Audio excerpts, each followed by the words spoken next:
Olá, vamos continuar com o estudo do livro Vida em Família, do Rodolfo Caligares. Hoje, o Rodolfo Caligares trata da educação sexual. E ele diz assim, abre aspas, a educação sexual, como parte que é da educação integral, quer dizer, ou seja, ela está dentro desse conceito da educação integral, que é muito mais do que educação sexual, é um todo, do qual a educação sexual faz parte. Ela deve começar, segundo ele, praticamente desde o berço, a partir do momento em que a criança, investigando o próprio corpo, descobre os seus órgãos genitais e se põe a tocá-los com as mãos. Da mesma forma que ela toca o nariz, o pescoço, o pezinho, a mãozinha, a barriguinha, ela vai tocar os órgãos genitais. É uma descoberta para ela e deve ser encarada pelos pais com a maior naturalidade. Sem dizer que é feio, não coloca juízo de valor. Assim como você não diz que a criança, ao tocar a barriguinha, você não diz que é feio, quando ela toca os órgãos genitais, também não. Faz parte da descoberta natural pela qual a criança passa. Quando ali pelos 3 anos, o menino e a menina, notando que existe uma diferença entre ambos, isso se dá basicamente quando a criança tem um irmãozinho ou uma irmãzinha, ou quando eles entram na escolinha. Aí eles começam a ver, epa, né? Aquela criança tem o pênis e eu não tenho. Ou ela tem a, sei lá como é que ela chama, e eu não tenho, né? Então, ele vai fazer indagações a respeito. Aliás, essas indagações são com a maior inocência e pureza deste mundo, dando oportunidade a que lhes satisfaçamos a curiosidade, dizendo-lhes, por exemplo, que ele é como papai e tem o jeito do papai. E ela, sendo mulher, se parece com a mamãe. Nessa idade, tanto os meninos como as meninas já podem saber de onde que vêm os bebês, né, que vem da barriga da mamãe, né, e assim por diante, bem como designar os respectivos órgãos sexuais por palavras que não sejam pejorativas. Olha como isso é importante, né? Porque às vezes nomeia-se os órgãos genitais de uma forma muito debochada. Isso não é bom para a criança. Na infância, via de regra, os esclarecimentos sobre as questões sexuais são dados pela mãe, porque é com a mãe que ele passa a maior parte do tempo, via de regra. Mas podem também ser pelo pai, caso a criança a ele se dirija primeiro. Veja, o Caligares aqui, ele tem muito cuidado de dizer para os pais não se anteciparem. Deixa que a criança, que a curiosidade normal da criança apareça. E se ela fizer a pergunta para a mamãe, é a mamãe que vai responder. Se não, faz para o papai, é o papai que vai responder. Então, ou seja, desde que a criança nasce, o pai e a mãe devem procurar ficar preparados para responder à criança. Aí chega a adolescência. Recomenda-se que o pai dê a orientação ao menino e a mãe à menina, por óbvias razões, do melhor testemunho pessoal. Quer dizer, e ele diz assim, de preferência, não é que tem que ser a mamãe ou tem que ser o papai. E por que ele acha que tem que ser o pai para o menino e a mãe para a menina? Porque o pai viveu o drama que durante a adolescência que o filho está passando. E a mãe já sentiu na pele o drama que a menina está passando e que não é fácil, mas deve ser encarado com naturalidade. Esses informes, continua Caligares, devem ser progressivos, ou seja, você não vai despejar na criança tudo que você sabe, vai com calma, vê até onde a criança fica satisfeita com a resposta. E proporcionais ao grau de desenvolvimento psicológico do educando, tendo em conta ainda a sensibilidade de cada um. É de boa praxe que se espere pelas perguntas, para então respondê-las. A criança fez uma pergunta. Por exemplo, de onde que eu vim? Suponhamos. Aí o pai já começa, a mãe, né, já começa falando, né, sobre a questão sexual. Às vezes tudo que ela quer saber, eu nasci aqui, eu vim de Curitiba, eu vim do Rio de Janeiro. Então, quando a criança faz uma pergunta, é importante que a gente procure saber o que ela quer saber com aquela pergunta, para a gente não se adiantar desnecessariamente. Então, o Caligares continua. Indagações como, de onde eu vim, por que eu não tenho pipi, como meu irmãozinho, e outras perguntas semelhantes, raramente deixam de ser feitas, e se os pais as receberem sem escandalizar-se, dando-lhes as respostas, tranquilamente e com a maior simplicidade possível, granjearão a confiança dos filhos, animando-os a que lhes façam outras perguntas, sempre que estejam em dúvida, ou demonstrem estar maduros para novas revelações. Aí o Caligares continua dizendo assim: o ambiente familiar aqui é de suma importância. Uma criança que se sinta amada pelos pais e esteja habituada a conversar com eles, fará tais perguntas com toda espontaneidade. E, chegada a fase da adolescência, quando o sexo deixará de ser simples curiosidade para converter-se em inquietante vivência pessoal, não terá dificuldade em solicitar e obter dos pais a orientação correta e segura de que necessite. E olha como isso é importante, né? Porque se a criança ou adolescente não recebe dos pais essa orientação, ele vai acabar procurando lá na rua. E na rua, só Deus sabe o que eles vão receber como resposta. E que normalmente vem de adolescentes da mesma idade ou mais velhos que podem ou não, né, mas é bem comum que a informação seja deturpada, obscena e vil. E nós não queremos isso para os nossos filhos. Porque, pegando o ensino da doutrina espírita, sexo é sagrado.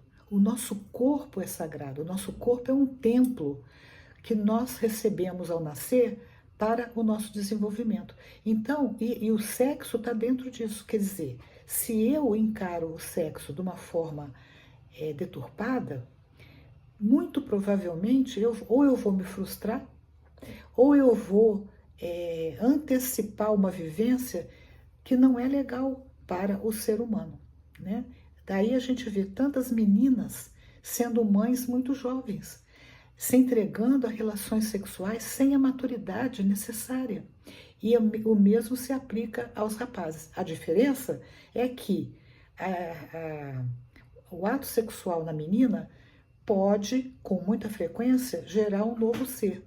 E ela está preparada para ser mãe? E o rapaz está preparado para assumir a responsabilidade daquela criança que ele contribuiu para trazer ao mundo? Então é muito importante que as crianças, os adolescentes, sejam bem orientados. Isso sem contar com as doenças sexualmente transmissíveis, que é um outro problema muito sério, porque hoje a gente vê com muita facilidade os jovens, e começa na adolescência, transarem, como eles falam, com vários parceiros simultaneamente. Então eles pegam gonorreia, sífilis e etc. E depois, como é que fica o tratamento? É complicado isso. Eles precisam entender que sexo é uma coisa natural, mas deve ser praticado com responsabilidade. Caligares continua. Lamentavelmente, certos pais para frentex, e aí ele coloca essa expressão entre aspas, dão aos filhos mais informações sobre o sexo do que o grau de maturidade deles poderia suportar. Favorecem a leitura de toda sorte de publicações que tratem do assunto e dão-se por satisfeitos com isso, esquecidos de que o mais importante em educação sexual não é informar, mas formar. Então, o fato de você oferecer para os filhos uma literatura, muitas vezes pornográfica, né, que vai estimular aquele sentimento que é natural, você não está formando, você está informando e muitas vezes de uma forma condenável, né? Porque a criança vai ser despertada, ou o adolescente, para um sentimento e uma sensação que em nada vai contribuir para a sua formação sexual. E quando a gente fala em formação, é formar o indivíduo para que ele assuma as suas responsabilidades nesse âmbito com total responsabilidade. Mas o Caligares continua. Sem dúvida, a informação é necessária, porque acalma, equilibra e previne os riscos da ignorância. Convindo se saiba que em matéria de sexo é preferível uma informação correta 1 ano antes do que 5 minutos depois. Por que é preferível antes do que depois? Porque depois a coisa já aconteceu, né? E talvez seja tarde demais. Continua. A formação, porém, é de muito maior relevância, sobretudo diante da supervalorização, aí ele abre o parênteses para dizer, diríamos, barateamento do sexo, com que se defrontam muitos jovens de hoje. O Caligares ele escreveu esse livro lá na década de 70 do século passado, onde ele já enxergava que o sexo estava sendo barateado, ou seja, encarado de uma forma muito promíscua até, né? Então, sem a devida consideração para sua real importância. Porque o sexo não é só o prazer físico, não. É muito mais do que isso. Aí ele continua dizendo assim, o cinema, a televisão, os jornais, as revistas e as agências de publicidade, como que mancomunadas num total desrespeito à sacralidade do corpo humano, exploram ignobilmente a mulher, servindo-se dela qual mercadoria barata, para satisfazer a uma clientela ávida de erotismo. Então ele fala que há como se fosse assim um conluio de todos esses recursos, né, da mídia, para fazer com que a mulher pense que o corpo dela pode ser vendido à vontade. E a gente vê isso, né, nos programas de televisão, né, as meninas usando as roupas mais atraentes entre aspas, vendendo o corpo como se ela soubesse exatamente as consequências daquilo. Eu assisti um vídeo no outro dia de uma psicóloga e ela falando que está cada vez mais difícil os homens encontrarem mulheres para casar, para terem relação sexual assim de forma irresponsável é fácil, mas para serem as mães dos filhos deles, eles estão tendo muita dificuldade. Por quê? Porque as meninas não estão se valorizando, né? E isso é muito importante que os pais falem para suas filhas e que eles também deem exemplo através do seu comportamento do que é correto e do que não é. Continua Caligares. A seu turno, pregoeiros de uma nova moral, novamente aqui ele põe entre aspas, em que a virgindade, a honra e a fidelidade conjugal são tratadas como coisas obsoletas, quer dizer, fora de moda, contribuem também para solapar os alicerces da família. É a total desconsideração da importância da família que a gente vê hoje em dia, né? Então, família sem nenhum valor. Continua. Urge, portanto, que os pais, superando suas próprias deficiências nesse terreno, ou abandonando a solução do avestruz, o que é a solução do avestruz? Enfiar a cabeça na terra para não enxergar o que está ao seu redor. Então, essa é a solução do avestruz.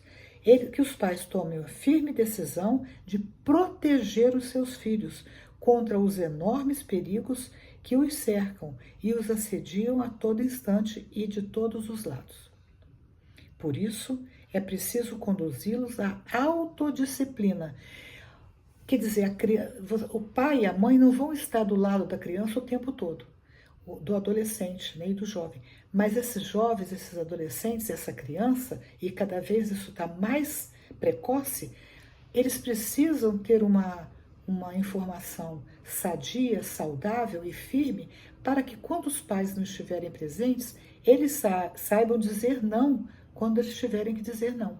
E dizer sim quando eles puderem dizer sim. Fazendo-os compreender, outro sim, que ser livre não é ser irresponsável, não é fazer o que se bem entende, mas viver de acordo com as leis divinas, dominar os instintos pela razão, dizer não aos chamamentos dos prazeres desordenados. Né? Então, muitas vezes é isso, a criança fica num estado, muitas vezes, de excitação que ela não consegue se controlar. A criança, o jovem e o adolescente. Mas se ele aprende a controlar os seus impulsos, ele vai dizer não. E tem algumas formas, né? Vai tomar um copo d'água, vai relaxar, respira fundo, medita, ora, pede a Deus para que te dê força para resistir às más inclinações, que o mundo está convidando a gente permanentemente para ceder a essas más tendências.